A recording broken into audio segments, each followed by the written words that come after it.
होगी।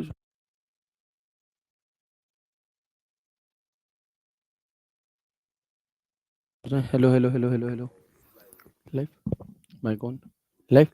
जय हिंद दोस्तों, मैं शिवम गुप्ता स्वागत करता हूं आपका अपने परिवार रोजगार विद अंकित पर। उम्मीद करता हूं आप सभी अच्छे होंगे, बेहतरीन होंगे, जिंदाबाद होंगे, एकदम शानदार होंगे। एक बार आप सभी प्यारे साथी बताएंगे आप सभी कैसे हैं। Very very very good. आप गुड मॉर्निंग, राधे राधे, जय श्री कृष्णा, जय हिंद, जय माँ सरस्वती। सभी दोस्तों को, सभी प्यारे साथी क्लास से जुड़ जाएंगे, बताएंगे आप सभी कैसे हैं और क्या मेरी वॉइस और वीडियो आप सभी तक प्रॉपर तरह से पहुंच पा रही है या नहीं। एक बार सभी दोस्त, सभी प्यारे साथी कंफर्म करेंगे, फिर शुरू करते हैं हम अपनी एक शानदार, एक बेहतरीन, एक लाजवाब क्लास को, जो कि रहने वाली है मेरे भाई यहाँ पर हमारा यकीन 2.0 बैच के अंदर कंप्यूटर की एप्लीकेशन पे पहली क्लास। ठीक है, तो बिल्कुल राहुल निगम जी, भैया माउस यहाँ रख दो। राहुल निगम जी जुड़ चुके हैं, सक्षम शर्मा जी जुड़ चुके हैं, Kuldeep Sharma, Pushpendra, Shivam Tiwari, Rudra Kaushik, mouse.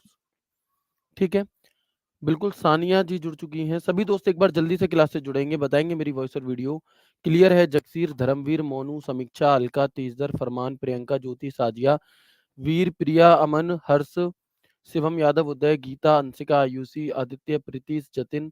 Very good. सभी भाई एक बार जल्दी से जुड़ेंगे, है ना। अनुराग, रोशन भाई, बहुत तेज कमेंट है आप सभी के। Bhim, Santosh, Kajal, Niharika, Robin, very good. Archita, Anita, Sumit, Anshika, Parul, Yash, Sunil, Happy. तो भैया एक बार जल्दी से सभी दोस्त जुड़ जाएंगे। मैं थोड़े से नाम इसलिए पढ़ रहा हूँ क्योंकि अगर मैं स्टार्टिंग ही पढ़ाने की कर दूंगा तो जो बच्चे 1-2 मिनट में ही जुड़ने वाले हैं, फिर वो कहीं ना कहीं थोड़े से पीछे रह जाएंगे और फिर वो पूछेंगे कि सर कितना पढ़ा दिया, क्या रह गया, क्या निकल गया।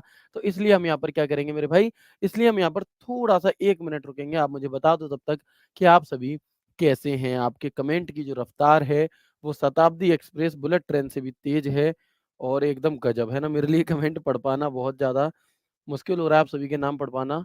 चलिए, बहुत अच्छे, वेरी गुड, ओके, ठीक है। तो मैं उम्मीद करता हूँ सभी दोस्त जुड़ चुके होंगे जिन्हें जुड़ना होगा। हमारा जो टॉपिक यहाँ पर रहने वाला है वो टॉपिक है मेरे भाई इनपुट एंड आउटपुट डिवाइसेस का। और ये टॉपिक लेने का एक बड़ा कारण मेरा यहाँ पर रहा क्योंकि हमने जो अभी लास्ट के 2 डेमो जो किए, जिनमें हमने जाना था जिनमें हमने जाना था आपकी डिवाइसेस के बारे में, जैसे कीबोर्ड, माउस, तो उसी से कुछ मिलता-जुलता ये टॉपिक है। तो क्योंकि हम कीबोर्ड, माउस, मॉनिटर को पढ़ चुके हैं, प्रिंटर को पढ़ चुके हैं, तो अब ये टॉपिक में बहुत ज़्यादा कुछ बचता नहीं है। मात्र 1 या 2 क्लासेस में ये टॉपिक खत्म हो जाएगा, इसलिए हमने यहाँ पर आज की क्लास में इस टॉपिक को लिया है। शुरू करते हैं क्लास को बिना किसी देरी के, और बहुत ही ज़रूरी और बहुत ही शानदार बात, है ना? बहुत ही बहुत ही ज़रूरी और बहुत ही शानदार बात आप सभी के लिए है कि अनुशासन से आदतें बनती हैं। आदतें आपको निरंतरता की ओर ले जाती हैं, कंसिस्टेंसी की ओर ले जाती हैं, और जो निरंतरता होती है, जो कंसिस्टेंसी होती है, वो आपको सफलता की ओर ले जाती है। तो अगर आप सफल होना चाहते हैं तो उसका सबसे पहला नियम है मेरे भाई कि आपको अनुशासन में रहना होगा। आपको एक सही समय पर उठना होगा, एक सही समय पर सोना होगा। हर चीज़ आपकी नियमित नियमित तरीके से होनी चाहिए, हर चीज़ आपके समय के अनुसार होनी चाहिए। अगर आप फ़ोन भी चला रहे हो तो ऐसा नहीं है कि 1 मिनट के लिए खोला और 1 घंटे चल गया, नहीं। अगर आपने 10 मिनट रेस्ट के फॉर्म में या थोड़ा-सा ऐसे ही एंटरटेनमेंट के लिए फ़ोन चलाया है, तो वो 10 ही मिनट होने चाहिए, उससे ज़्यादा नहीं होने चाहिए। ठीक है ना? तो जब आप अनुशासित रहेंगे, जब आप निरंतर रहेंगे, जब आपकी अच्छी आदतें होंगी, तो आपको सफल होने से कोई नहीं रोक सकता। ये तो हो सकता है कि तुम्हारा सिलेक्शन कांस्टेबल में ना हो, तो एचसीएम में हो जाएगा। एचसीएम में ना हो, एडब्ल्यूओ में हो जाएगा। दिल्ली पुलिस कांस्टेबल में ना हो, दिल्ली पुलिस एसआई में हो जाएगा। हो सकता है सफलता तुम्हें अभी 3 महीने बाद ना मिल कर के 6 महीने बाद मिले, लेकिन अगर तुम्हारी आदतें सही हैं, अगर तुम्हारा अनुशासन में हो तुम, तो तुम सफल ज़रूर होगे। ठीक है? आगे बढ़ते हैं और देखते हैं। ये मैंने आप सभी के लिए एक पूरा प्लान शेयर किया है यहाँ पर, क्योंकि आप में से कई सारे दोस्तों का कहना होगा सर पहले इंपॉर्टेंट टॉपिक हमें पढ़ा दो, वर्ड, इमेज, एक्सेल वगैरह, है ना? तो वही सब चीज़ें मैं आपको यहाँ पर आपके सामने रखने वाला हूँ कि हम किस तरह से यहाँ पर चीज़ों को लेकर के चलेंगे। ये पूरा हमारी सारी क्लासेस का चार्ट है, जिसमें आप देखेंगे कि हमने सबसे ऊपर इंट्रोडक्शन ऑफ कंप्यूटर से अपनी शुरुआत की थी, ठीक है ना? इंट्रोडक्शन ऑफ कंप्यूटर से मेरे भाई हमने शुरुआत की थी। पार्ट्स ऑफ कंप्यूटर, ये दोनों टॉपिक जो हैं हमारे ऊपर के 2, इन्हें हम पढ़ चुके हैं। तीसरे नंबर पर जो हमारा नाम आ रहा है, वो है मेरे भाई यहाँ पर इनपुट एंड आउटपुट डिवाइसेस। तीसरे नंबर पर जो हमारा नाम आ रहा है, वो है हमारा इनपुट एंड आउटपुट डिवाइसेस, जिसे हम यहाँ पर आज की क्लास में पढ़ेंगे और 2 क्लासेस में हम इसे खत्म कर रहे होंगे, यानी कि मंडे को। इसके ठीक बाद हम ईमेल टॉपिक पढ़ेंगे, जहाँ से एक सवाल आपका 110% आना तय होगा, तो ईमेल चैप्टर इंपॉर्टेंट है आपके लिए, हमने इसे ले लिया। इसके बाद हम विंडोज़ एक्सप्लोरर चैप्टर पढ़ेंगे, जो कि 1 दिन में हमारा खत्म हो जाएगा, ठीक है? और उसके बाद फिर हम अपने other important chapters MS word को शुरू करेंगे, एक्सेल को शुरू करेंगे, ठीक है? और ये इनकी क्लासेस ज़्यादा होंगी। एमएस वर्ड की लगभग 10 क्लासेस होंगी, 10 से 1-2 क्लास ज़्यादा भी हो सकती हैं। एक्सेल की लगभग 10 से 15 क्लासेस हम यहाँ पर करेंगे, क्योंकि ये सबसे ज़्यादा इम्पोर्टेंट रखने वाले, वेटेज रखने वाले हमारे चैप्टर्स हैं। लेकिन ऐसा ज़रूरी नहीं है कि पहले ये इम्पोर्टेंट थे तो हमेशा इम्पोर्टेंट रहेंगे। कई बार आप देखोगे कि आप किसी की ज़िंदगी में बहुत ख़ास होते हो एक समय पर, और फिर एक समय ऐसा आता है कि वो आपको पूछता भी नहीं है ना? तो भैया ऐसा ज़रूरी नहीं है कि पहले इम्पोर्टेंट थे तो अब भी इम्पोर्टेंट होंगे। लेकिन हम एक दर्जा दे कर के चलेंगे, क्योंकि हर कोई बदलने वाला नहीं होता, ठीक है ना? तो अगर बदलेगा तो उसके लिए भी हमें तैयार रहना है ना? हमें हर चीज़ के लिए तैयार रहना चाहिए। तो एमएस वर्ड, एक्सेल को हम थोड़ा ज़्यादा समय देंगे, शॉर्टकट कीज़ इम्पोर्टेंट में आता है, कंप्यूटर एब्रिविएशन इम्पोर्टेंट में आता है, इंटरनेट इम्पोर्टेंट में आता है। उसके बाद हम फिर कुछ उन टॉपिक्स को भी करेंगे मेरे भाई, जो अगर पैटर्न बदलता है, जो अगर कुछ और चीज़ों को पूछता है, तो आप देखेंगे कि भैया ई-कॉमर्स, ई-लर्निंग, ई-बैंकिंग, ई-गवर्नेंस से भी एक सवाल आपको नॉर्मली देखने के लिए मिल जाता है। साइबर अटैक, साइबर सिक्योरिटी से आजकल बहुत ज़्यादा क्वेश्चंस पूछे जा रहे हैं, क्योंकि भैया ये साइबर हमले वगैरह चल रहे हैं, तो यहाँ से भी एक क्वेश्चन मेरे भाई आपसे पूछ लिया जाता है, तो एक क्लास हम इसकी भी करेंगे। इसके बाद कुछ क्लासेस, यानी कि लगभग 5-6 क्लासेस मैं आपको ऐसी देना चाहूँगा, जिसमें हम history of computer, generation of computer, या फिर आपका classification of computer, memory, unit memory, computer software और कुछ मिक्स, यानी कि मिसलेनियस। तो ये हमारा यहाँ पर पूरा इस यकीन 2.0 बैच की क्लासेस का एक पैटर्न रहने वाला है, एक सीक्वेंस रहने वाला है। मैं चाह रहा था कि पहले आपको यही वाले टॉपिक्स करा दूँ मेमोरी, क्योंकि बाद में तुम इन्हें नहीं पढ़ोगे। बाद में मुझे तुम पर इतना भरोसा है कि तुम नहीं पढ़ोगे। तुम सोचोगे अरे इम्पोर्टेंट पढ़ लेते हैं, क्या ही करना। तो मेरे दोस्त, मैं तुमसे बस ये सलाह देना चाहूँगा आपके अकॉर्डिंग, क्योंकि मुझे पता था आप लोग कहते हैं कि पहले इम्पोर्टेंट चैप्टर्स कराओ, मैंने उन्हें ऊपर रख दिया है। लेकिन फिर भी मेरी आपसे ये सलाह रहेगी थोड़ी-सी, कि आप इन चैप्टर्स को भी, ऐसा नहीं है कि इंटरनेट के बाद आप क्लासेस ही ना देखो। 1-1, 2-2 क्लासेस होंगी, इन्हें भी ज़रूर देख लेना दोस्त, है ना? क्यों देख लेना भैया, थोड़ी-सी मैं चर्चा कर रहा हूँ, रोज़-रोज़ ये चर्चाएँ हमारी नहीं होंगी। क्यों देख लेना, समझिएगा मेरी बात। कई बार ऐसा होता है कि जिन पर हमें बहुत ज़्यादा भरोसा होता है, वही हमें धोखा दे देते हैं, और जिन पर हमें भरोसा नहीं होता, जिन्हें हमने कभी समय भी नहीं दिया होता, वो भी हमारा साथ दे जाते हैं। बिल्कुल वैसे ही समझिएगा, देखिए कैसे चार्ट गिरता है। मान लो 10 क्वेश्चन आने वाले हैं। 10 क्वेश्चन में से आप सभी को बताया वर्ड, एक्सेल, पावर पॉइंट, इन सबसे मिलकर के 8 क्वेश्चन आएँगे, और 2 क्वेश्चन कहीं और से आएँगे। आप 2 क्वेश्चन के लिए पढ़ ही नहीं रहे चीज़ों को। आप ये 2 क्वेश्चन वाली टॉपिक पढ़ ही नहीं रहे, आप सोच रहे हो कि 8 में से 8 आ जाएँ बहुत है, हमें तो पढ़नी ही नहीं है। अब कई बार क्या होगा कि आप एमएस वर्ड, एक्सेल कितना भी गहराई से पढ़ लो, फिर भी ऐसी संभावना है कि एक आध क्वेश्चन आपसे बहुत अच्छे से पढ़ने के बाद भी गलत हो जाए। अब 8 में से पता चला 2 क्वेश्चन तुमसे गलत हो गए, और 2 तुमने वैसे ही छोड़ दिए, तुम्हारे सही कितने हुए? 6, और 6 में से तुमने कितने, 2 तो छोड़ दिए थे, 2 गलत कर दिए, यानी कि तुम्हारे जो नंबर रह गए वो रह गए 5.5। लेकिन अगर तुम बाकी की क्लासेस को भी ले लोगे, और फिर अगर आपसे वर्ड, एक्सेल का एक भी क्वेश्चन गलत होता है और ये वाले सही हो जाते हैं, तब भी आप ओवरऑल 8 क्वेश्चन को सही कर पाओगे। मेरी बात को समझ रहे हो? इसलिए मैं आपसे कह रहा हूँ कि आपको पूरा सिलेबस कर लेना चाहिए, सिर्फ इम्पोर्टेंट टॉपिक्स की तरफ आपको नहीं जाना चाहिए मेरे भाई, ठीक है? तो ये सारी बातें हो गई, मुझे उम्मीद है कि आप सभी बहुत समझदार हैं और मेरी बात थोड़ी-सी मानेंगे। चलिए, अब हम आगे बढ़ते हैं और शुरू करते हैं अपने चैप्टर को, जिसका नाम है इनपुट एंड आउटपुट डिवाइस। लेकिन इस इनपुट एंड आउटपुट डिवाइस से पहले हमें ये जानना होगा, है ना? लेकिन इस इन इनपुट एंड आउटपुट डिवाइस से पहले हमें ये जानना होगा मेरे भाई, कि कंप्यूटर सिस्टम, ये बात मैंने आपको डेमो वाली क्लास में भी बताई थी, कि कंप्यूटर सिस्टम 3 चीज़ों से मिलकर के बनता है, हार्डवेयर, सॉफ्टवेयर और ह्यूमनवेयर। तो यहाँ पर जो आज की क्लास में हम शुरू करने वाले हैं वो है हमारा हार्डवेयर। जो हम आज की क्लास में शुरू करने वाले हैं वो टॉपिक है हमारा हार्डवेयर। तो सभी लोग अपने दिल को थाम लेंगे, ठीक है? और अपने फ़ोन को सामने इस तरीके से रख दो।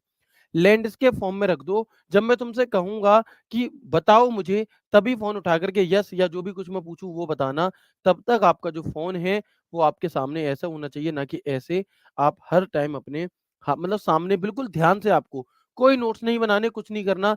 सिर्फ़ और सिर्फ़ आपको क्लास देखनी है, और बहुत ध्यान से देखनी है। तो अपने हाथों को बाँधो, पूरा फ़ोकस सामने रखो, और शुरू करते हैं अब हम अपनी क्लास को। कमेंट मत करना अभी, ठीक है? चलो। तो इन तीनों में से सबसे पहले हम हार्डवेयर को शुरू करेंगे, सॉफ्टवेयर हम बाद में पढ़ेंगे। कंप्यूटर हार्डवेयर क्या होता है जी? तो अगर मैं बहुत सरल शब्दों में आपसे कहूँ, तो हर वो उपकरण, हर वो डिवाइस जिसे आप देख और छू दोनों सकते हैं।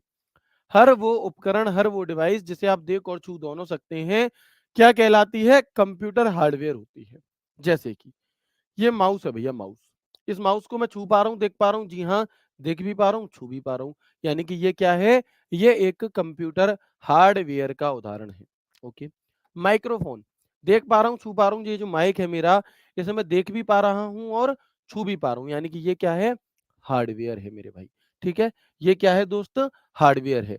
तो बिल्कुल कि which we can both touch and see, यानी कि जिन्हें हम देख और छू दोनों सकते हैं, ये हमारे कंप्यूटर हार्डवेयर होते हैं और इन्हीं को हम टेंजिबल डिवाइस कहते हैं। क्या कहते हैं? तो जितने भी हार्डवेयर डिवाइसेज़ होती हैं, हर डिवाइस को हम टेंजिबल डिवाइस के नाम से भी जानते हैं। ठीक है। हार्डवेयर क्या होता है? तो हार्डवेयर वे डिवाइस होती हैं जो सॉफ्टवेयर को कमांड देती हैं। सॉफ्टवेयर को कमांड कौन-सी डिवाइस देती हैं? Input device. तो जितनी भी इनपुट डिवाइसेज़ हैं, वो सब की सब हमारी हार्डवेयर हैं।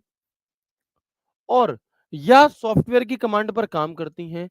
सॉफ्टवेयर की कमांड पर कौन-सी डिवाइस काम करती हैं? Output device. यानी कि जितनी भी आउटपुट डिवाइसेज़ हैं, ये भी सब की सब हमारी क्या हैं मेरे भाई?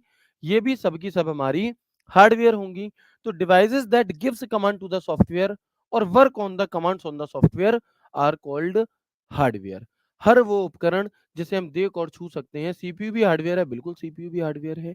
ठीक है ना? तो हम क्या कहेंगे यहाँ पे कि भैया हर वो डिवाइस जिसे आप देख और छू पा रहे हो वो हमारी क्या होती है? हार्डवेयर होती है, चाहे वो इनपुट डिवाइस हो या आउटपुट डिवाइस हो। ऊपर वाली बात तो आपको अच्छे से समझ में आ गई, लेकिन जो नीचे वाली बातें हैं, ये थोड़ी-सी कम समझ में आई होंगी, कोई दिक्कत वाली बात नहीं है, अभी समझेंगे। सबसे पहले आप ये समझो कि कंप्यूटर हार्डवेयर के अंदर सिर्फ़ इनपुट एंड आउटपुट डिवाइसेज़ नहीं आती। कंप्यूटर का हर वो उपकरण जिसे आप देख और छू सकते हो, वो कंप्यूटर हार्डवेयर है। कैसे? तो आप कहेंगे कि इनपुट डिवाइसेज़, अभी मैं आज की क्लास में आपको इनपुट डिवाइसेज़ पढ़ाऊँगा, तो जितनी भी डिवाइसेज़ पढ़ाऊँगा, वो हर एक डिवाइस हार्डवेयर होगी। प्रोसेसिंग यूनिट यानी कि सीपीयू हार्डवेयर है। स्टोरेज डिवाइसेस पेन ड्राइव हुई हमारी या फिर आपका जितनी भी सीडी डीवीडी जिन्हें आप देख और छू दोनों पाते हो हार्डवेयर होंगी। जितनी भी आउटपुट डिवाइसेस होंगी मॉनिटर प्रिंटर सब हार्डवेयर हैं। Communication devices modem hub switch ये सब चीजें क्या होंगी मेरे भाई? ये सब चीज हार्डवेयर का उदाहरण होती हैं। लेकिन अभी आज की क्लास में जो हम पढ़ेंगे वो इनपुट डिवाइस को यहाँ पर पढ़ रही होंगी। ठीक है। आप देख सकते हैं जितने भी ये आपको अलग-अलग तरीके के उपकरण दिखाई दे रहे हैं, इनपुट, आउटपुट और ये सब के सब मेरे दोस्त क्या हैं हमारे हार्डवेयर के उदाहरण हैं। ये जितने भी डिवाइसेज़ दिखाई दे रही हैं, सब की सब हमारी हार्डवेयर हैं। अब देखो, अब अगर मैं बात करूँ जो हमारा कंप्यूटर है, ये आखिर काम कैसे करता है? तो हमने पहली ही क्लास में जाना था, हमने सबसे पहली ही क्लास में जाना था कि कंप्यूटर जो काम करता है, वो इस सिस्टम पर करता है कि पहले हम कंप्यूटर को कोई इनपुट देते हैं, फिर कंप्यूटर उस इनपुट को रिसीव करके उसकी प्रोसेसिंग करता है और उसके बदले में हमें आउटपुट प्रदान करता है। उसके बदले में मेरे भाई क्या करता है?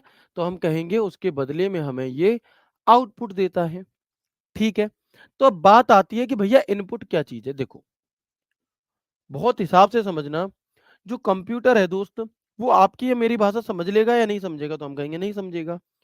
जो कंप्यूटर है, वो आपकी और मेरी भाषा नहीं समझ पाता। अगर मैं कहूँ, "हाँ भाई कंप्यूटर साहब, एक काम करो, राम राम पहले तो ठीक है, और फिर मैं क्या कहूँगा कि एक काम करो, चलो इसमें क्या है गाने बजा दो। तो क्या वो मेरी बात सुनने मात्र से गाने बजा देगा? नहीं बजाएगा भाई, क्योंकि मेरी बात उसे समझ में ही नहीं आएगी मैं क्या कह रहा हूँ। तो यदि मैं गाना बजवाना चाहता हूँ, यदि मैं कंप्यूटर से कुछ करवाना चाहता हूँ, तो मुझे उस तक अपनी बात पहुँचानी होगी और वो बात आखिर पहुँचेगी कैसे? तो उस बात को पहुँचने के लिए हम इनपुट डिवाइसेज़ का प्रयोग करेंगे। किनका? इनपुट डिवाइसेज़ का। यानी कि आप देखेंगे कि सबसे पहले अगर कंप्यूटर से कोई काम करवाना है, तो उस काम को करवाने के लिए उससे हमें कहना पड़ेगा। अब कहने के लिए हम अपने मुँह का यूज़ नहीं कर सकते, है ना? कहने के लिए हमें क्या करना होगा उससे किसी उसी की भाषा समझने वाली, जिसकी भाषा उसे समझ में आती हो। कई बार ऐसा होता है कि जब भैया घर में लड़ाई हो जाती है हैं कि भैया-भाभी की लड़ाई हो गई, तो पता चला भाभी को खाना खिलाना है भैया को, तो भाभी डायरेक्ट भैया से बात कर नहीं रहीं, तो भाभी जो नंद है घर पे या जो देवर है उससे कह रही हैं कि अपने भैया से कह दो खाना खा लें। जबकि भैया वहीं छाती पे ही बैठे हैं, वहीं सामने ही सुन रहे हैं हर बात को, लेकिन फिर भी क्या कह रही हैं कि भैया से कह दो खाना खा लें, खाना ले जाएँ आकर के। तो क्या है, वो डायरेक्ट नहीं कह पा रहीं, इसलिए उन्होंने क्या करा, उस नंद या उस देवर का प्रयोग करा भाई। बिल्कुल ऐसे ही हमारा कंप्यूटर भले ही हमारे सामने रखा हुआ है, लेकिन हम वो हमारी बात नहीं समझ पाएगा डायरेक्टली। तो उस तक अपनी बात को पहुँचाने के लिए हम किसका प्रयोग करेंगे मेरे भाई? उस तक अपनी बात को पहुँचाने के लिए हम यहाँ पर इनपुट डिवाइसेज़ का प्रयोग करते हैं। कहना इनपुट हो गया, लेकिन कहने का जो माध्यम है, वो माध्यम हमारा इनपुट डिवाइस हो जाता है। वो माध्यम क्या हो जाता है मेरे भाई? तो हम कहेंगे वो माध्यम हमारा इनपुट डिवाइस हो जाता है। ठीक है दोस्त? ओके। इसके बाद जब हम कंप्यूटर को इनपुट देंगे तो कंप्यूटर हमारे द्वारा दिए गए इनपुट को क्या करेगा, हमारे द्वारा दिए गए इनपुट को प्रोसेस करेगा, इसे लैंग्वेज में कन्वर्ट कर देगा जिस लैंग्वेज को कंप्यूटर समझता है ना? जिस लैंग्वेज में कंप्यूटर को समझता है हमारा, उसके बाद इस क्या होगा भैया, उसकी प्रोसेसिंग होगी और प्रोसेसिंग के बाद कंप्यूटर उसका रिजल्ट देगा। फिर भैया कहेंगे कि अरे इसमें ये दाल किसी भी लायक नहीं बनी है, बिल्कुल भी अच्छी नहीं बनी है, भाभी से कह दे अचार दे दें थोड़ा-सा। अब भाभी से भैया ने क्या करा, इनपुट दे दिया, भाभी से कहा कि अचार और घी दे दें। तो भैया भाभी के पास तक बात पहुँच गई प्रोसेस होकर के। अब जब भाभी उस अचार को या घी को लेकर के आएँगी जब, तो वो आउटपुट हो जाएगा कि जो इनपुट भैया ने दिया कि अचार और घी ला दो, उसका जब प्रोसेसिंग होकर के उन तक बात पहुँची और जब वो लेकर के आईं और दे दिया, तो वो आउटपुट हो गया। ठीक है ना? तो अब कंप्यूटर पहले इनपुट को रिसीव करता है इनपुट डिवाइसेज़ के माध्यम से, उनकी प्रोसेसिंग करता है और फिर हमें क्या देता है, आउटपुट देता है। तो आउटपुट किन किन डिवाइसेस के माध्यम से, जिन डिवाइसेस के माध्यम से आउटपुट दिया जाता है, वे हमारी आउटपुट डिवाइसेस होती हैं मेरे भाई। वे क्या होती हैं? वे हमारी आउटपुट डिवाइसेस होती हैं। क्लियर है बताएँगे? चलो। सर समझ नहीं आया मेरे दोस्त, ऐसा हो ही नहीं सकता कि अगर तुम क्लास को शुरू से देख रहे हो और तुम्हें चीज़ें समझ में ना आई हों। भाई एक बार शुरू से क्लास को देखो, समझने का प्रयास करो, ज़रूर समझ में आएगी, है ना? हो सकता है ऐसा मैं नहीं कहता कि सबको ही समझ में आ जाए, मैं इतना होशियार समझाने वाले में से नहीं हूँ, लेकिन हाँ, ये बात ज़रूर है कि तुम अगर प्रयास करोगे, तो तुम्हें ज़रूर समझ में आएगा। तो अगर आप बीच क्लास से जुड़े हो, तो दोस्त बीच में से मत देखो, एक बार शुरू से देख लो, ठीक है? चलो। तो हमें बात समझ में आई कि कंप्यूटर काम करता है इनपुट, प्रोसेस, आउटपुट। इनपुट हम किन डिवाइसेज़ के माध्यम से देते हैं? इनपुट डिवाइसेज़ के और जो आउटपुट है वो हमें आउटपुट डिवाइसेज़ के माध्यम से मिलता है। ठीक है जी। तो अब जो बात मैंने यहाँ पर समझाई, बिल्कुल वही बात मैंने यहाँ पर लिख दी है।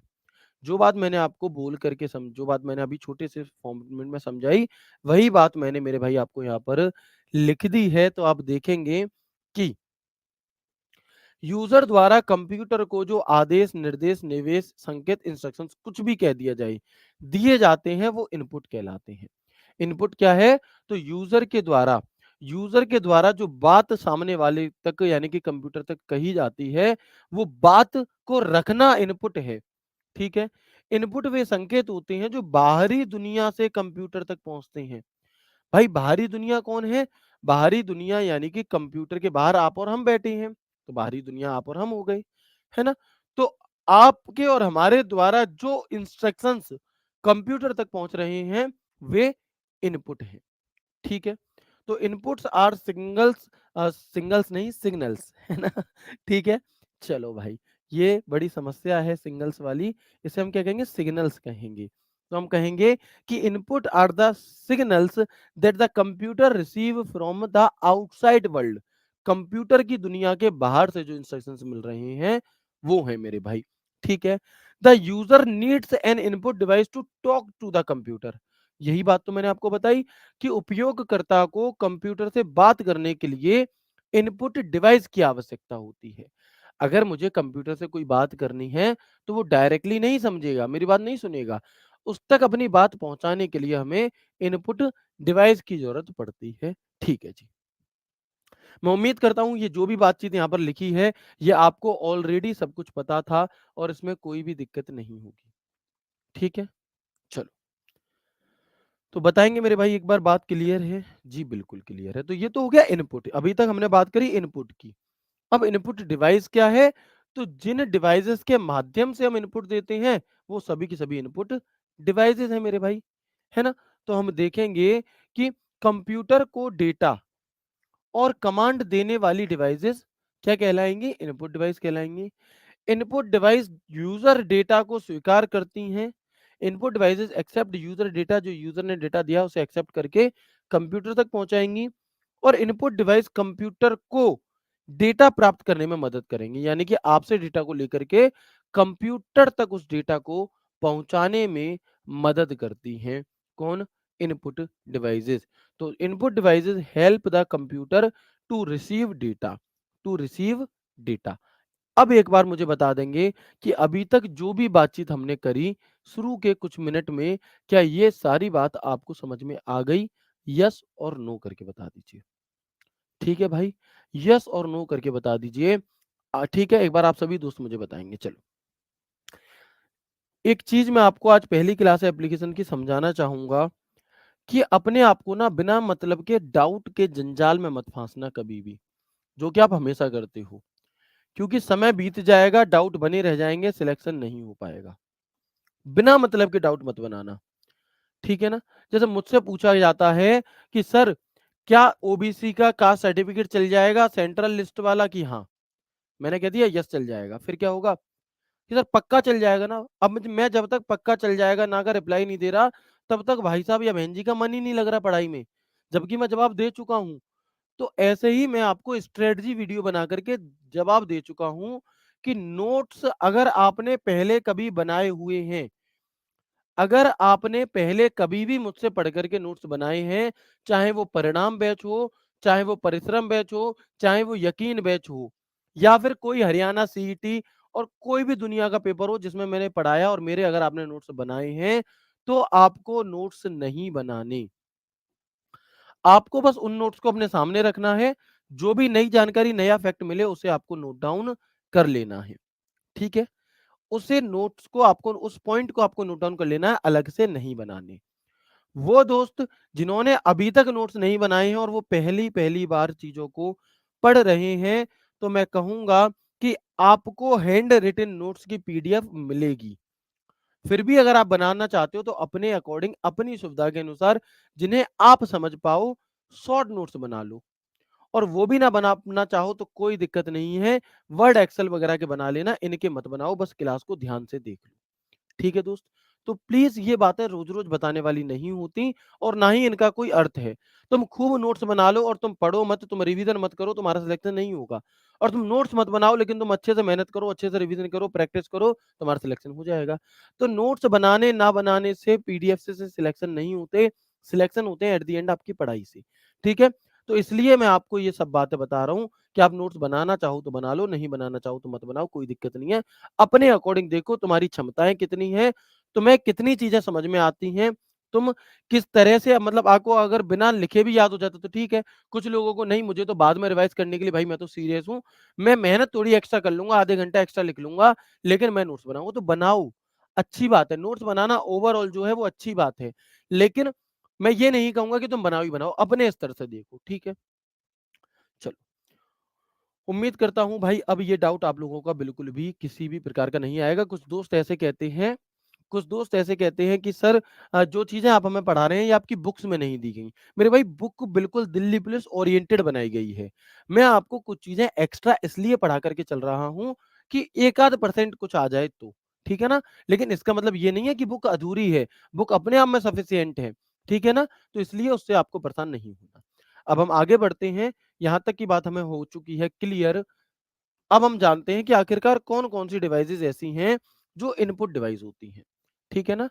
अब हम देखेंगे कि कौन-कौन सी डिवाइसेज़ ऐसी होती हैं जो हमारी कौन-सी होंगी मेरे भाई, जो इनपुट डिवाइसेज़ हैं। तो आप देखेंगे कि कीबोर्ड एक इनपुट डिवाइस होती है, माउस भी एक इनपुट डिवाइस है, माइक्रोफ़ोन भी एक इनपुट डिवाइस है, जॉयस्टिक भी एक इनपुट डिवाइस है, OCR, OMR, scanner, web camera, barcode reader. MICR, light pen recognition system, digitiser, track ball, touch screen, smart card reader, graphics tablet, ये जितने भी नाम हैं मेरे भाई, ये हर एक डिवाइस अपने आप में इनपुट डिवाइस का उदाहरण है। क्या है मेरे दोस्त? तो ये हर एक डिवाइस अपने आप में इनपुट डिवाइस का उदाहरण है। लेकिन आप कहोगे कि सर आपने तो बस नाम पढ़ दिए, इनके बारे में हमें थोड़ा-सा, है ना? इनके बारे में हमें थोड़ा-सा और बता दो। तो मैं अभी सब बताऊँगा, जस्ट अभी मैंने एक नाम की लिस्ट आपको दी है, सबके बारे में एक-एक करके बताऊँगा और एक-एक करके इनकी फ़ोटो, इमेज भी आपको दिखाऊँगा। ठीक है ना? बिल्कुल। तो आप देखेंगे, आपसे एक नॉर्मली क्वेश्चन पूछा जाता है कई बार एग्ज़ाम्स में अलग-अलग पेपरों में कि दिए गए 4 विकल्पों में से कौन-सा एक इनपुट डिवाइस है या दिए गए 4 विकल्पों में से कौन-सा एक इनपुट डिवाइस नहीं है, ठीक है? या कौन-सा एक आउटपुट डिवाइस है, कौन-सा एक आउटपुट डिवाइस नहीं है, तो उस सवाल का उत्तर देने के लिए पूरे चैप्टर की नॉलेज ना भी हो, सिर्फ़ इतना नाम आपको पता होना चाहिए कि ये हमारे क्या हैं, नाम हैं, जो इनपुट डिवाइसेज़ होती हैं। लेकिन कभी भी इनपुट डिवाइस याद नहीं करनी, आपको उनका काम याद करना है। आपको ये समझना है कि ये कंप्यूटर को कुछ दे रहा है या कंप्यूटर से कुछ ले रहा है। Sorry, sorry. अगर वो कंप्यूटर को कुछ दे रहा है, तो वो इनपुट डिवाइस है और अगर वो कंप्यूटर से कुछ ले रहा है, तो आउटपुट डिवाइस है। मतलब अगर वो डिवाइस कंप्यूटर को कुछ दे रही है तो इनपुट है और कंप्यूटर के द्वारा कुछ आ रहा है तो वो आउटपुट है। अब एक-एक करके इन सभी के बारे में हम यहाँ पर जानेंगे। सबसे पहले बात करते हैं कीबोर्ड की। कीबोर्ड क्या है भैया? तो हम कहेंगे कीबोर्ड एक इनपुट डिवाइस है और बाकी पूरा कीबोर्ड विद डिटेल में हम पार्ट्स ऑफ कंप्यूटर में पढ़ चुके हैं। तो वो दोस्त जो डायरेक्ट इसी क्लास को देख रहे हैं, इससे पहली वाली क्लासेस नहीं देखी मेरे भाई, तो आपको जस्ट 1 दिन पहले जो क्लास हुई है पार्ट्स ऑफ कंप्यूटर की, उस टॉपिक को देखना होगा। ठीक है ना? तो कीबोर्ड क्या है? अब बस इतनी सी जानकारी हम यहाँ पर लेंगे कि कीबोर्ड एक इनपुट डिवाइस है। इसके अलावा कीबोर्ड में कौन-कौन से क्वेश्चन पूछे जाते हैं, वो सारी बात हम डिटेल में कीबोर्ड को पढ़ चुके हैं। तो कीबोर्ड एक इनपुट डिवाइस है और कीबोर्ड दुनिया में सबसे ज़्यादा प्रयोग किया जाने वाला, कीबोर्ड दुनिया में सबसे ज़्यादा सबसे ज़्यादा प्रयोग किया जाने वाला एक इनपुट डिवाइस अगर कौन-सी है, तो वो कौन-सी मेरे भाई? वो हमारी कीबोर्ड ही है। ठीक है जी? तो कीबोर्ड में आपको कोई भी दिक्कत नहीं होगी। कीबोर्ड क्यों है इनपुट डिवाइस? कीबोर्ड इसलिए इनपुट डिवाइस है मेरे भाई, क्योंकि आप कुछ भी अगर आपको कंप्यूटर में लिखना है, तो अपनी बात को आप कीबोर्ड में बटन दबा कर के कंप्यूटर तक पहुँचाएँगे। ठीक है जी। आगे बढ़ते हैं इसके बाद। अगली डिवाइस का नाम आता है माउस। तो माउस कैसी डिवाइस है बताइएगा? हम कहेंगे भैया जो माउस है, ये भी एक इनपुट डिवाइस का ही उदाहरण है।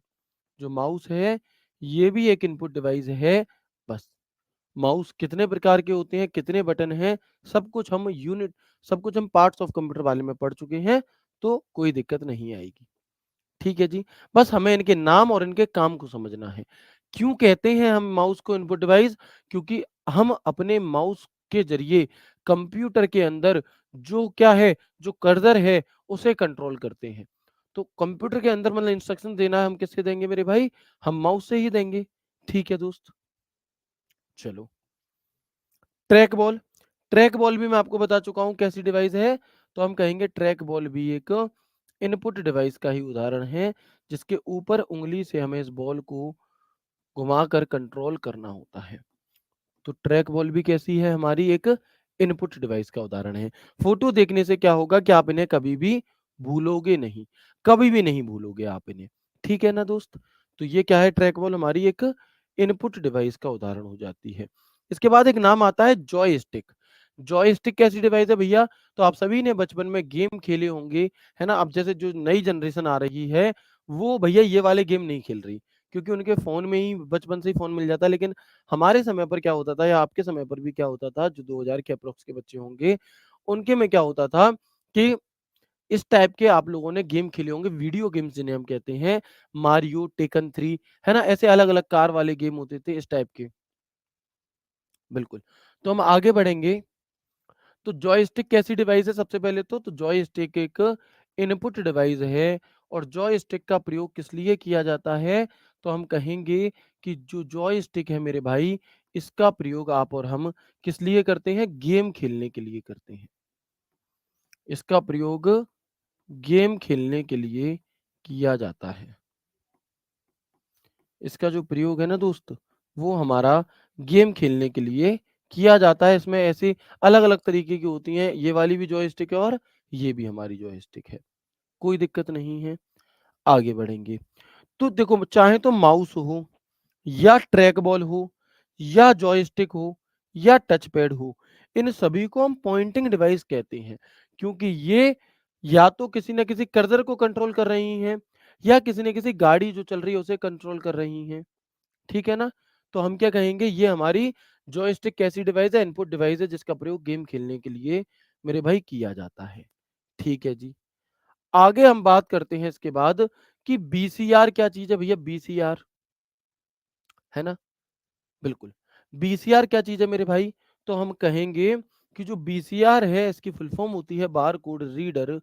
और इसका प्रयोग कहाँ किया जाता है? तो आप लोगों ने देखा होगा कि जब आप लोग कहाँ जाते हैं? शॉपिंग मॉल जाते हैं। जब आप लोग शॉपिंग मॉल में जाते हैं और किसी चीज़ की शॉपिंग करते हैं,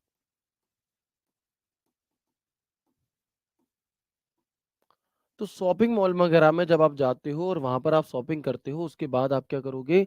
उसके बाद जब आप अपनी सारे प्रोडक्ट्स को ले जाकर के बिलिंग के लिए जाओगे, तो जो बिल करने वाले भाई होंगे, वो क्या करेंगे? वो आपके उस प्रोडक्ट को उठा करके, इस बारकोड रीडर मशीन को उठा करके, आपके प्रोडक्ट पर पीछे जहाँ कहीं भी बारकोड होगा, उस बारकोड को स्कैन करेंगे। और स्कैन करते ही लेज़र लाइट के ज़रिए ये बारकोड इसे पढ़ लेगा, यानी कि इनपुट के द्वारा इस बारकोड में जो भी डिटेल होगी प्राइस वगैरह, उसे कंप्यूटर पर चढ़ा देगा और अपने आप ही क्या हो जाएगा मेरे भाई, अपने आप ही इस प्रोडक्ट की जो भी डिटेल होगी वो हमारे कंप्यूटर में चढ़ जाएगी।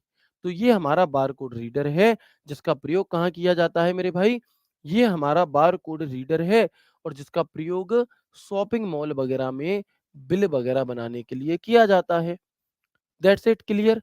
सर कोई ट्रिक बता दो मेरी बहन, अगर तुम्हें इसकी भी ट्रिक की ज़रूरत पड़ रही है तो फिर दिक्कत वाली बात है ना? तो फिर दिक्कत वाली बात है, क्योंकि ये चीज़ें इतनी ज़्यादा ईज़ी हैं कि इनमें कहाँ ट्रिक की ज़रूरत पड़ेगी बताओ? बताओ कहीं ज़रूरत पड़ रही है कि ट्रिक की? नहीं पड़ेगी। ठीक है भाई, तो सब कुछ क्लियर है यहाँ तक बताएँगे? दोस्त अगर मैं किसी का रिप्लाई नहीं दे रहा हूँ ना लाइव क्लास में, तो अभी कमेंट मत करो। मैंने कह दिया मत करो तो मत करो, क्योंकि मैं लाइव क्लास को छोड़ करके आप लोगों के कमेंट के रिप्लाई नहीं कर सकता। और जो बच्चे ऐसे कह रहे हैं कि सर आप ऐसे कमेंट मत करो, ये बातें मत बताओ, तो मेरे भाई आपको पढ़ाई के साथ-साथ ये चीज़ें भी जाननी ज़रूरी हैं कि, और ये पहली क्लास है इसलिए मैं थोड़ा-सा समझा रहा हूँ, आगे नहीं समझाऊँगा। मैं आप सभी जिनके जो भी डाउट हैं, लास्ट के 2-3 मिनट आप लोगों के डाउट के लिए रखा करूँगा और उसमें मैं आपके डाउट सॉल्व करने की कोशिश करूँगा। तो जिनका भी जब डाउट होगा, तो जैसे क्लास हमारी 1 घंटे की हो रही है, तो मैं 55 पे कह दूँगा कि भाई अब हमारी क्लास पूरी हो गई। जिन बच्चों के डाउट हैं वो रुक जाएँ, जिनके नहीं हैं वो चले जाएँ। तो जिनके डाउट होंगे फिर उस टाइम पर आप मुझे बताना और उस टाइम पर पढ़कर मैं आपके डाउट सॉल्व करने की कोशिश करूँगा। तो ये ज़्यादा बेहतर तरीका है। आप ये सोचो कि मैं पढ़ाते हुए में से बीच में से उठ कर के कहूँ, "हाँ, बहन जी बताओ तुम क्या कह रही थी?" तो भाई जो बाकी बच्चे हैं ना, उनकी वो बात किसी भी काम की नहीं होगी, इसलिए मैं ऐसे नहीं कर सकता। ठीक है ना? चलो, तो बारकोड रीडर क्या है जी? बारकोड रीडर एक इनपुट डिवाइस का उदाहरण है। और क्यों है इनपुट डिवाइस? तो ये आप अपने खुद से दिमाग लगाएँगे कि भैया जो बारकोड रीडर है ना हमारा, ये क्या कर रहा है? ये बारकोड रीडर इस बारकोड में मौजूद जानकारी को कंप्यूटर तक पहुँचा रहा है। इसलिए ये क्या है मेरे भाई? इसलिए ये बारकोड रीडर एक इनपुट डिवाइस है। इसके अलावा एक नाम आता है ओएमआर। ओएमआर कैसी डिवाइस है जी? ओएमआर की फुल फॉर्म होती है इनपुट, सॉरी, ओएमआर जो है ये इनपुट डिवाइस होती है। और ओएमआर की फुल फॉर्म क्या होती है? तो हम कहेंगे कि ऑप्टिकल कैरेक्टर रिकॉग्निशन होती है। ओएमआर की फुल फॉर्म क्या होगी मेरे भाई? तो हम कहेंगे कि ऑप्टिकल कैरेक्टर रिकॉग्निशन होती है ना? तो हम क्या कहेंगे मेरे भाई कि जो ओएमआर है, ये ऑप्टिकल मार्क रिकॉग्निशन होती है। और ओएमआर का प्रयोग किस लिए किया जाता है? तो आप लोगों ने देखा होगा कि जब आप ओएमआर शीट भरते हैं, तो उस ओएमआर सीट को चेक करने के लिए ओएमआर का प्रयोग किया जाता है। कई बार आप लोग देखते हैं कि भैया ओएमआर की full form optical mark recognition है या रीडर है? क्योंकि कई जगह पर आप ऑप्टिकल मार्क रीडर लिखा हुआ देखेंगे। और कई जगह पर आप रिकॉग्निशन लिखा हुआ देखेंगे। तो देखो इन दोनों में अंतर सिर्फ इतना है कि जो रिकॉग्निशन है, ये एक टेक्नोलॉजी है, ये एक टेक्नोलॉजिया है, ठीक है? और ये एक डिवाइस है। अगर आपसे पूछा जाए कि ओएमआर शीट को चेक करने के लिए किसका प्रयोग करते हैं, तो ओएमआर ऑप्टिकल मार्क रीडर का प्रयोग करते हैं। लेकिन अगर नॉर्मली आपसे पूछा जाए कि ओएमआर की फुल फॉर्म क्या होती है, what is the full form of OMR, तो हम कहेंगे मेरे भाई कि ओएमआर की full form optical mark recognition होती है। क्या होती है मेरे भाई? Optical mark recognition. अगर दोनों ऑप्शन में दे दी गई फुल फॉर्म, तो आप प्राथमिकता इसी को दोगे। आप प्राथमिकता इसी को दोगे। ठीक है ना? हो सकता है आपको किसी और बुक में, किसी वेबसाइट पर, किसी इंटरनेट पर ऑप्टिकल मार्क रीडर भी मिले, गलत नहीं है। लेकिन दोनों मिलेंगी तो आप ये लगाओगे, एक मिलेगी तब आप ये लगाओगे, और अगर ये नहीं है तो ये लगाओगे। ठीक है? कोई दिक्कत नहीं है? Very good. आगे बढ़ेंगे। बस इतनी सी ही बात जाननी है, इससे ज़्यादा कुछ भी नहीं जानना। ठीक है?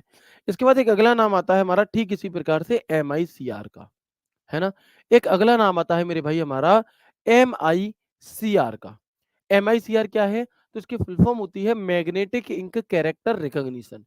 यानी कि एक ऐसा स्कैनर जो मैग्नेटिक इंक से लिखे हुए अक्षरों को पढ़ने का काम करता है ना?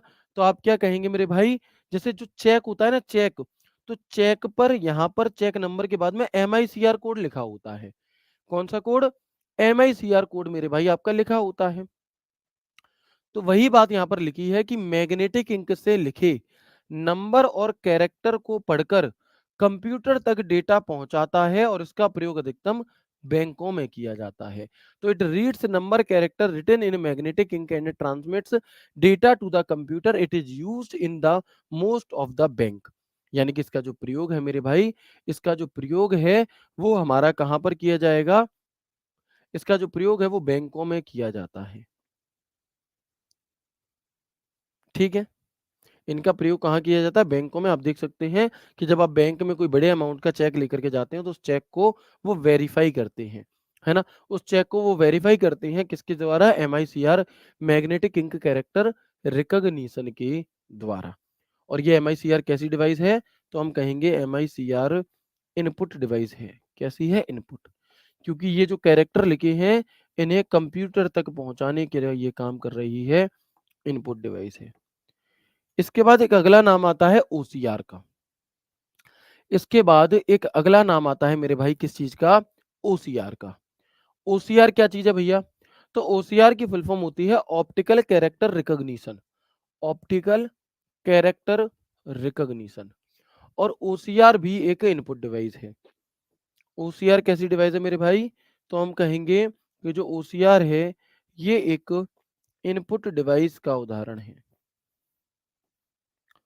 ओसीआर एक इनपुट डिवाइस का उदाहरण है। ओसीआर काम क्या करती है जी? ओसीआर की फुल फॉर्म क्या है? Optical character recognition. Optical character recognition. और ये क्या काम करेगी? तो जो भी कुछ लिखा हुआ होता है, हस्तलिखित, हाथों से लिखा हुआ या प्रिंट किया हुआ कोई भी ऑन पेपर है, उस टेक्स्ट को अगर आप अपने कंप्यूटर के अंदर पहुंचाना चाहते हो, तो वहां पर हम ओसीआर का प्रयोग करते हैं एज अ टेक्स्ट। कैसे? तो हम कहेंगे कि ओसीआर एक रीडिंग इकाई है जो मुद्रित यानी कि प्रिंटेड और लिखित पाठ्य यानी कि खुद के द्वारा लिखे हुए कैरेक्टर दर कैरेक्टर उसे स्कैन करके पढ़ता है, और डिजिटल डेटा यानी कि कंप्यूटर के डेटा में उसे बदल देता है ना? तो OCR is a reading device that scans printed और written text character by character and converts in into digital data. ठीक है जी? किसमें बदल देता है? डिजिटल डेटा में बदल देता है। अच्छा, एक टर्म होती है अस्काई। ये क्या चीज़ है जी? तो जैसे जब हम अपने कंप्यूटर को कोई इनपुट देते हैं, कंप्यूटर उस इनपुट को रिसीव करके अपने अंदर ही अंदर कुछ प्रोसेस करता है, उसे चेंज करता है कंप्यूटर की लैंग्वेज में, तो हम कहेंगे कि OCR is a reading unit that reads printed text bye scanning it's character by character. हाथ से लिखे या प्रिंटेड डेटा को अस्काई में परिवर्तित करने का काम करता है। अस्काई क्या होता है? कोड होता है जो कंप्यूटर वगैरह समझता है। इसे हम और डिटेल में आगे पढ़ेंगे, लेकिन ये अस्काई की फुल फॉर्म आपसे पूछी जाती है। इसकी फुल फॉर्म क्या होती है? तो हम कहेंगे कि American standard American standard code for information interchange. Information interchange ये क्या है? तो हम कहेंगे मेरे भाई कि ये फुल फॉर्म है अस्काई की। और आपको जान करके खुशी होगी या मैं कहूँ हंसी आएगी कि अभी हाल ही में 2 दिन पहले DSSS जूनियर असिस्टेंट का पेपर हुआ। हो सकता है आप में से कई सारे बच्चों का होगा। तो मैं ऐसे ही देख रहा था यूट्यूब पर कि कैसा क्या पेपर में क्या आया है। तो जो भाई ऐसे माइक लेकर के जाते हैं ना रिव्यू के लिए, उन्होंने एक बच्चे से पूछा कि क्या सवाल आया था। तो वो भाई कहते हैं, उन भाई का कहना था कि सर आशिकी की फुल फॉर्म पूछी गई थी। किसकी? आशिकी की। ओह वाह! क्या ही कहने, है ना? तो उन भाई का मतलब वहाँ पर आशिकी की फुल फॉर्म से मतलब ये था कि जो ASCII होता है, American standard code for information interchange, ये फुल फॉर्म आपसे पूछी गई थी अभी 2 ही दिन पहले। ठीक है ना? चलेंगे। बहुत सिंपल है सब कुछ। ज़बरदस्ती अपने आप को मैंने क्या कहा? ज़बरदस्ती के डाउट, ज़बरदस्ती की जंजाल नहीं बनाना है खुद के दिमाग में आपको। सब कुछ बहुत आसान है, बहुत आसानी से उँगलियों पर समझ में आएगा और सवाल भी बनेंगे। ठीक है? बस थोड़ा-सा पेशेंस के साथ चीज़ों को देखते चला करो। सर ये क्या होता है, वो क्या होता है? पेशेंस रखो। जब चैप्टर खत्म होगा, हर एक डिवाइस के बारे में तुम्हें अपने आप पता चल चुका होगा, अपने आप। लेकिन बीच में से आकर के कुछ भी मत पूछ लो, जो पढ़ाया जा रहा है उस पर ध्यान दो, है ना? तो हम देखेंगे smart card reader. Smart card reader क्या है जी? है ना? स्मार्ट कार्ड रीडर क्या होता है? चलें, एक बहन कह रही है सर मम्मी जी भी देख रही हैं क्लास, मम्मी जी को नमस्ते। ठीक है बच्चे, चलो आगे बढ़ते हैं और देखेंगे स्मार्ट कार्ड रीडर। तो आप देखोगे कि जैसे जब तुम्हारी नौकरी लगेगी, है ना? कि जब नौकरी लगेगी तो क्या होगा? है ना? तो हम क्या कहेंगे बताओ? Very good. बदन पे सूट होगा, पाँव में बूट होगा, है ना? और हाथों में गोरी का हाथ होगा। तो जब तुम्हारी नौकरी लगेगी, फिर जब तुम्हारे हाथों में गोरी का हाथ आएगा, तो क्या होगा मेरे भाई कि फिर तुम्हारी शादी होगी। तो शादी में कैमरामैन आएगा, कैमरामैन तुम्हारी फ़ोटो, वीडियो खींचेगा। जब वो फ़ोटो, वीडियो एल्बम के लिए लेकर के जाएगा, तो वो जितना भी डेटा उसने शूट करा, वो उसकी मेमोरी कार्ड में रहेगा। अब उस मेमोरी कार्ड को उस मेमोरी कार्ड के अंदर जो डेटा है उसे उसे कंप्यूटर के अंदर पहुंचाना है। कहाँ पहुंचाना है मेरे भाई? कंप्यूटर के अंदर। कैसे पहुंचेगा जी? डायरेक्ट तो नहीं लगेगा। तो तब क्या होता है कि ये एक स्मार्ट कार्ड रीडर होता है। इसके अंदर हम अपनी उस चिप को लगाते हैं, मेमोरी कार्ड को लगाते हैं, जैसे कि ये लगे हुए हैं। ठीक है? और जैसे कि ये लगे हुए हैं, इसके द्वारा फिर इसे हम अपने कंप्यूटर से जोड़ देंगे और फिर इनके अंदर जो भी क्या होगा मेरे भाई, जो भी हमारी मेमोरी कार्ड में डेटा होगा वो आपके कंप्यूटर तक पहुंच जाएगा। कहां पर पहुंच जाएगा मेरे भाई? कंप्यूटर तक पहुंच जाएगा। ठीक है ना? तो ये क्या है? इसीलिए ये स्मार्ट कार्ड रीडर एक इनपुट डिवाइस का उदाहरण है, क्योंकि ये कंप्यूटर को डेटा दे रहा है। तो स्मार्ट कार्ड रीडर कैसा है? इनपुट डिवाइस का उदाहरण होता है। सिंपल। आगे लाइट पेन क्या चीज है जी? तो आप लोगों ने देखा होगा कि भैया सैमसंग के फोन आते हैं। ठीक है ना? Very good. आप देखते होंगे कि सैमसंग के फ़ोन आते हैं जिनके साथ में एक एक डंडी सी आती है जिससे उस पर टच करके आप काम कर रहे होते हो, ठीक है ना? तो हम क्या कहेंगे कि लाइट पेन स्क्रीन पर सीधे क्लिक या ड्रॉ करने के लिए प्रयोग होने वाला डिवाइस है। Light pen is an input device used to click on draw directly on screen. यानी कि आपने देखा होगा कि जैसे अगर आप लोग जब ड्राइविंग लाइसेंस बनवाने गए होंगे, तो क्या हुआ होगा? जब आप ड्राइविंग लाइसेंस बनवाने गए होंगे, तो आपसे ऐसे पर एक साइन करवाए गए होंगे। ये पेन चलता नहीं है, लेकिन ये पेन यहाँ पर ऐसे करके आप चलाओगे तो कंप्यूटर में इनपुट पहुँचा देगा। तो ये क्या है? ये हमारा लाइट पेन का उदाहरण है। लाइट पेन है, ये भी लाइट पेन है। क्या मैं ये पकड़ा हूँ डिजिटल बोर्ड का पेन, ये भी लाइट पेन है? टेक्निकली तौर पर अगर आप इसकी पीछे की टेक्निक को समझेंगे तो नहीं, लेकिन हाँ, हम ओवरऑल अगर कहें जनरली समझाने वाले वे में, तो ये भी हम कह सकते हैं कि एक इनपुट डिवाइस यानी कि लाइट पेन है, क्योंकि इसके द्वारा हम डायरेक्टली स्क्रीन पर ड्रॉ करने का काम कर रहे हैं। ठीक है दोस्त? तो ये क्या हो जाएगा हमारा? ये हमारा लाइट पेन एक इनपुट डिवाइस है। तो बस इतनी सी बातें जाननी है कि हाँ, ये इनपुट डिवाइस है।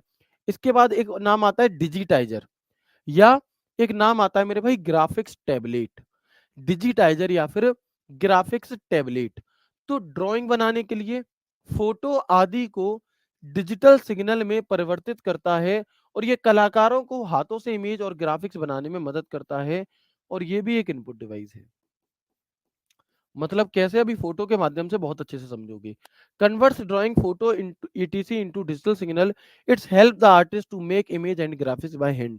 यानी कि आप लोगों ने देखा होगा कई बार कि ऐसी वीडियो आती है इंस्टाग्राम पर या फिर यूट्यूब पर कि ऐसे करके बाल कर दिए तो अपने आप लड़की के बाल बन गए, आंखें बन गई, है ना, लिप्स बन गए, ऐसे अलग अलग चीजें बनती हैं ड्राइंग। तो ये बनाने के लिए इसका हम किसका प्रयोग करते हैं, डिजिटाइजर। किसका प्रयोग करते हैं, डिजिटाइजर। या ऐसे हम ग्राफिक्स टैबलेट कह रहे होते हैं, इस प्रकार की चीजें होती हैं ये हमारी डिजिटाइजर। तो ये भी एक इनपुट डिवाइस है। इसके बाद बात आती है टच स्क्रीन। टच स्क्रीन कैसी डिवाइस है मेरे भाई, जो टच स्क्रीन है ये एक कैसी डिवाइस है, तो हम कहेंगे कि टच स्क्रीन, देखो आगे पढ़ेंगे इनपुट और आउटपुट दोनों है, लेकिन क्योंकि आज की क्लास में मैं आपको सिर्फ इनपुट डिवाइस बता रहा हूं, इसलिए आप देखेंगे कि टच स्क्रीन एक इनपुट डिवाइस का उदाहरण है, क्योंकि इसके माध्यम से आप अपने कंप्यूटर को टच करके कोई इनपुट देते हो। आपने व्हाट्सएप पर क्लिक किया तो व्हाट्सएप ओपन हो गई, आपने स्क्रॉल करी रील, स्क्रॉल हो गई।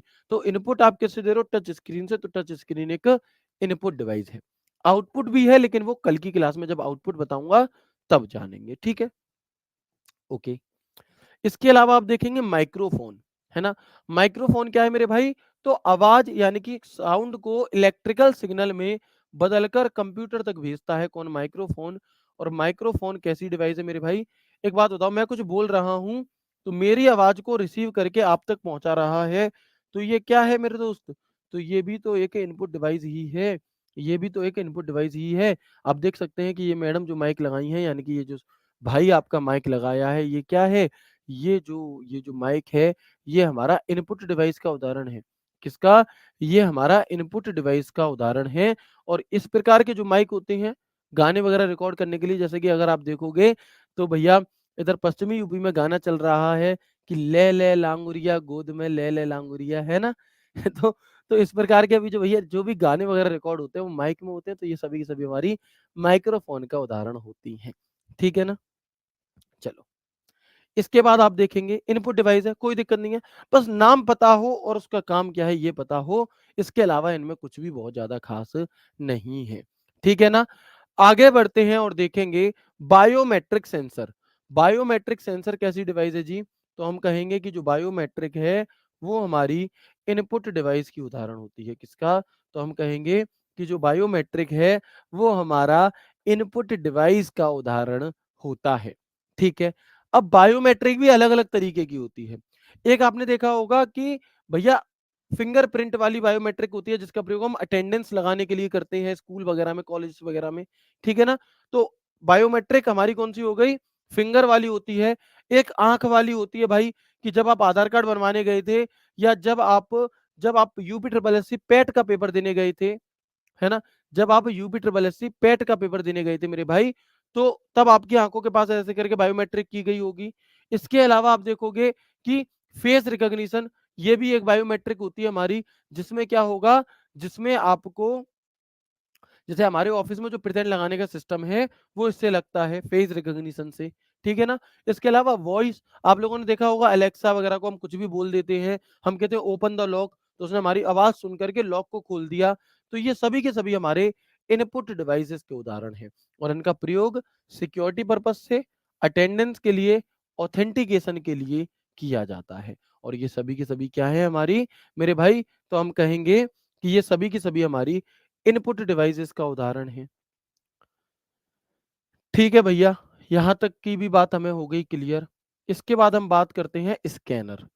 स्कैनर कैसी डिवाइस है मेरे भाई, है ना। स्कैनर कैसी डिवाइस है दोस्त, तो हम कहेंगे स्कैनर भी एक इनपुट डिवाइस है। क्यों, जैसे आप पहले, अब तो क्या होता है, अब लाइव फोटो खींच रहा है भाई, हर लोग जब फॉर्म फिल होते हैं तो लाइव फोटो लग रहे हैं। अब पहले क्या होता था कि अभी भी सिग्नेचर अगर आपको अपलोड करने हैं तो आपने सिग्नेचर कर दिए सफेद पेज पर, उस सफेद पेज के इसके उस सिग्नेचर को कंप्यूटर के अंदर पहुंचाना है, यानी कि वो आपके पास हार्ड कॉपी के तौर पर है, उसे आपको अगर कंप्यूटर के अंदर पहुंचाना है तो हम किसका प्रयोग करेंगे मेरे भाई, तो हम इन स्कैनर का प्रयोग करते हैं। स्कैनर क्या काम करता है, तो प्रिंटेड टेक्स्ट या इमेज या फोटोग्राफ को पढ़कर डिजिटल डेटा यानी कि कंप्यूटर के अंदर पहुंचाता है, डिजिटल फॉर्म में बदल देता है। ठीक है? तो रीड्स प्रिंटेड टेक्स्ट, इमेज और photograph and converts it into digital data, कि जो आपके पास हार्ड कॉपी के तौर पर है उसे स्कैन करके कंप्यूटर के अंदर पहुंचा देगा कौन? स्कैनर। तो ये हमारा एक इनपुट डिवाइस हो जाता है। इसके अलावा अगली एक डिवाइस होती है voice recognition system. Voice recognition system क्या है मेरे भैया? तो याद रखिएगा कि वॉइस रिकॉग्निशन सिस्टम भी एक इनपुट डिवाइस का उदाहरण है। जैसे आप लोग क्या करते हैं कि अगर आपको कुछ सर्च करना है तो आप लिखने की बजाय बोल देते हैं। जैसे आप बोलते हैं, ऐसे जैसे आप किसी नई सिटी में पहुंचे तो आपने उसमें बोल दिया खस्ता कचौड़ी का नाश्ता कहाँ मिलेगा, ठीक है ना? गूगल से पूछो, ऐड देखा होगा आप लोगों ने कि यहाँ से हरिद्वार कितनी दूर है। तो हम क्या करते हैं, हम लिखने की बजाय हम बोल देते हैं। हमने बोला, अब मोबाइल उसे सुनेगा और जो हमने बोला उसे कंप्यूटर तक पहुंचाएगा। तो ये एक सिस्टम होता है जिसे हम वॉइस रिकॉग्निशन सिस्टम कहते हैं मेरे भाई। क्या कहते हैं? ये एक सिस्टम होता है जिसे हम वॉइस रिकॉग्निशन सिस्टम कहते हैं और ये भी एक इनपुट डिवाइस का उदाहरण होता है। इसके अलावा वेब कैमरा, तो आपको याद रखना है कि जो वेब कैमरा है मेरे भाई, ये भी एक इनपुट डिवाइस का उदाहरण है। जो वेब कैमरा है, ये भी हमारा एक इनपुट डिवाइस का उदाहरण है, क्योंकि जो भी कुछ चल रहा है, उस सब को कैच करने के लिए हम किसका प्रयोग करते हैं दोस्त? वेब कैमरा का प्रयोग करते हैं। इसके अलावा एक होती है पीओएस मशीन, जिसे हम पॉइंट ऑफ सेल मशीन कहते हैं और ये पॉइंट ऑफ सेल मशीन जो है मेरे भाई, ये भी हमारी एक प्रकार की इनपुट डिवाइस का उदाहरण होती है। हालांकि ये आउटपुट भी होती है, इसे हम कल यानी कि मंडे की क्लास में भी जानेंगे। तो यहाँ पर हमने जितनी भी हमारी इनपुट एंड आउटपुट डिवाइसेस थी उन सब के बारे में पढ़ लिया। अब एक बार आप सभी मुझे ये बता दो कि क्या आप सभी अपने टेस्ट योर सेल्फ के लिए तैयार हो? बताएंगे एक बार, 2 मिनट में 8 से 10 क्वेश्चन करेंगे। क्या आप सभी अपने टेस्ट योर सेल्फ के लिए तैयार हो कि आपने जो भी कुछ पढ़ा यहाँ से किस प्रकार के सवाल बनते हैं, उन्हें आप कैसे कर सकते हो? क्या ये सभी बातें के लिए आप तैयार हो? बताएंगे एक बार। आज की क्लास का पहला सवाल आपके सामने है ना? और सवाल बहुत इजी लैंग्वेज के आते हैं अगर इस चैप्टर से आए, बट मैंने सवाल को थोड़ा टफ लैंग्वेज में बना दिया है जिससे कि इजी आएंगे तो तुम कर ही लोगे, टफ आया तब भी तुमसे गड़बड़ ना हो। इस सवाल का उत्तर क्या होगा बताएंगे? इस सवाल का उत्तर क्या होगा मेरे भाई बताएंगे? अभी जाना नहीं है किसी को भी। देखेंगे कि कंप्यूटर प्रणाली में कीबोर्ड को किस प्रकार के उपकरण के अंतर्गत वर्गीकृत किया जाता है, जहां इसका मूल उद्देश्य विभिन्न अक्षर वगैरह को, प्रतीकों को स्क्रीन पर दर्ज करना होता है। In a computer system under which type of device is the keyboard classified? Keyboard कैसी डिवाइस है? बी। अगला, निम्नलिखित में से कौन सा उपकरण उपयोगकर्ता द्वारा स्क्रीन पर किसी बिंदु को चुनने या किसी आइकन पर क्लिक करने के लिए प्रयोग किया जाता है और जिसे सामान्यतः हाथ से संचालित किया जाता है? बताओ। आइकन पर क्लिक करने के लिए किसका प्रयोग करेंगे मेरे भाई? माउस का। किसका प्रयोग करेंगे मेरे दोस्त? माउस का। अगला, कंप्यूटर में स्कैनर का मुख्य कार्य किस रूप में जाना जाता है जिसमें यह कागज पर छपे पाठ या चित्र को डिजिटल रूप में, तो ये क्या काम करेगा दोस्त? ये हमारा इनपुट डिवाइस का काम करता है। बताओ, करता है कि नहीं करता? बिल्कुल करता है जी।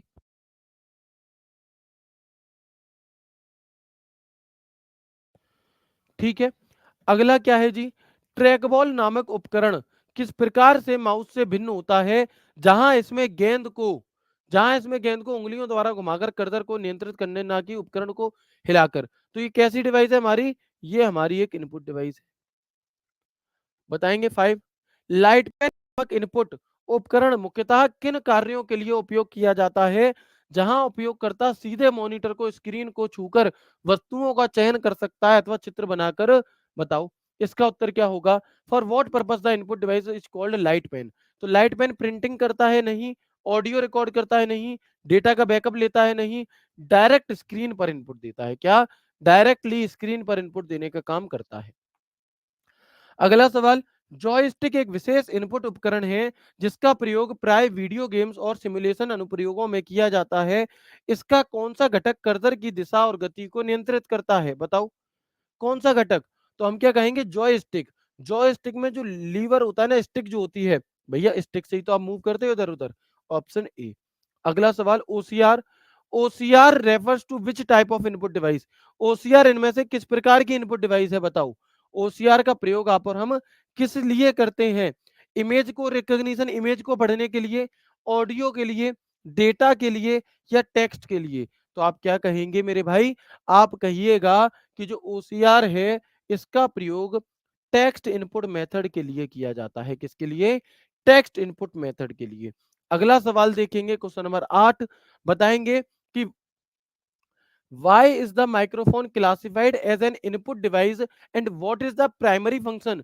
माइक्रोफोन को इनपुट उपकरण के रूप में क्यों वर्गीकृत किया जाता है, जबकि इसका मुख्य कार्य क्या है? माइक्रोफोन का प्रोग्राम को स्टोर करने के लिए का काम है इसका, इमेज दिखाने का काम है, पावर सप्लाई करने का काम है? नहीं। It converts sound wave into electrical signal. इसका प्रयोग ध्वनि किरणों को इलेक्ट्रिकल सिग्नल में बदलने के लिए किया जाता है। तो इसका उत्तर क्या हो जाएगा मेरे दोस्त? बी हो जाएगा। अगला सवाल, डिजिटल बोर्ड का जो पेन होता है वो कैसी डिवाइस है? यानी कि ये जो पेन तुम्हारा भाई पकड़ा है ये कैसी डिवाइस है, बताएंगे एक बार। ठीक है, बिल्कुल।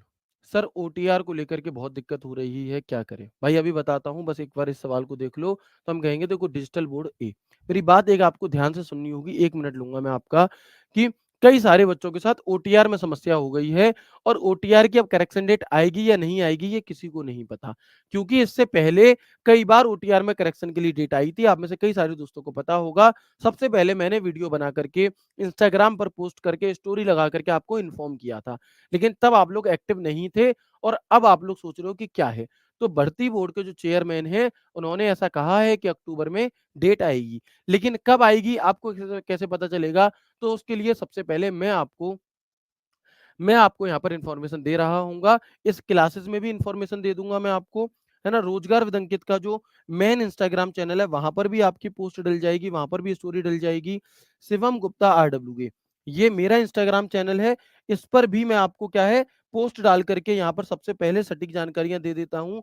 पोस्ट डाल करके इन आपका या फिर स्टोरी लगा करके, है ना? या फिर वीडियो बना करके मेन चैनल पर भी वीडियो बनाऊँगा, शॉर्ट्स भी बनाऊँगा, सब क्षेत्र में सब जगह आपके लिए बार-बार, बार-बार, बार-बार आपको बताऊँगा दोस्त कि ओटीआर में डेट करेक्शन आया है, कर लो।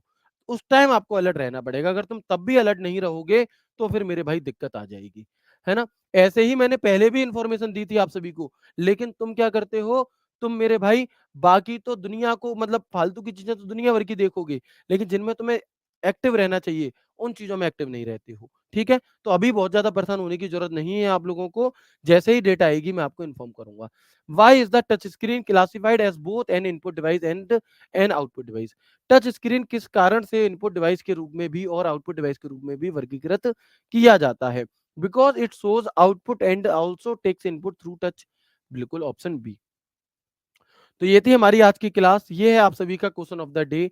वैसे तो मैं आप सभी से रोज़ कहता था कि भैया कमेंट करके बताना आज की क्लास कैसी लगी, लेकिन आज कहाँ पर कहूँगा क्योंकि आज तो हमारा यूट्यूब तो है ही नहीं और आप लोग इतना सारा प्यार, इतना सारा कमेंट करते थे, तो कोई बात नहीं है। आज आपका स्कोर कितना रहा ये मुझे बता देना और आपको क्लास कैसी लगी ये बात इस वीडियो के नीचे भी कुछ ऑप्शन आते हैं, करना चाहो कर देना, नहीं कोई बात नहीं है। अगर कोई डाउट हो तो टेलीग्राम डाउट ग्रुप में आप मुझसे कमेंट करके पूछ सकते हो। क्लास कैसी लगती है ये भी आप मुझे टेलीग्राम डाउट ग्रुप में कमेंट करके मेरे भाई पूछ सकते हो। बाकी जुड़े रहो शुरू से एंड तक, साथ तक मैं बताता हूँ जितनी भी इंफॉर्मेशन होगी इंपॉर्टेंट आप सभी तक सबसे पहले पहुँचाऊँगा और जब तक तुम्हारे बदन पर वर्दी नहीं आ जाएगी तब तक तुम्हारे साथ हूँ और मैं तो उसके बाद भी हूँ, लेकिन कुछ बच्चे वर्दी लेने के बाद भैया भूल जाते हैं। कोई दिक्कत नहीं, तुम्हें तुम्हारी मंजिल तक पहुँचाने का काम मेरा है, मतलब हमारा यानी कि आरडब्ल्यूए टीम का है। बाकी उसके बाद आप भूलो या कुछ भी करो कोई दिक्कत नहीं है। लेकिन जुड़ ज़रूर जाओ क्योंकि जो भी इन्फॉर्मेशन इम्पोर्टेंट होती है, वो सब आप सभी तक समय पर पहुँचना बहुत ज़रूरी होती है ना? तो मैं उम्मीद करता हूँ आज की क्लास आपको बेहद अच्छी लगी होगी। मिलते हैं आपसे कल की क्लास यानी कि मंडे को, कल क्लास नहीं होगी, मंडे टू सैटरडे क्लास हुआ करेगी और अगर जो डाउट मैं आज आप लोगों के नहीं ले पाया क्लास के एंड में, मैं कोशिश करूँगा क्लास को 10:55 तक 11:55 तक खत्म करके और लास्ट के 5 मिनट में मैं क्या कर लिया करूँगा, आपके डाउट ले लिया करूँगा, ठीक है? तो मिलते हैं आपसे सोमवार को एक नए एक शानदार सेशन इसी के नेक्स्ट पार्ट के साथ। क्लास कैसी लगी ज़रूर बताइएगा। राधे राधे, जय श्री कृष्णा, जय हिंद।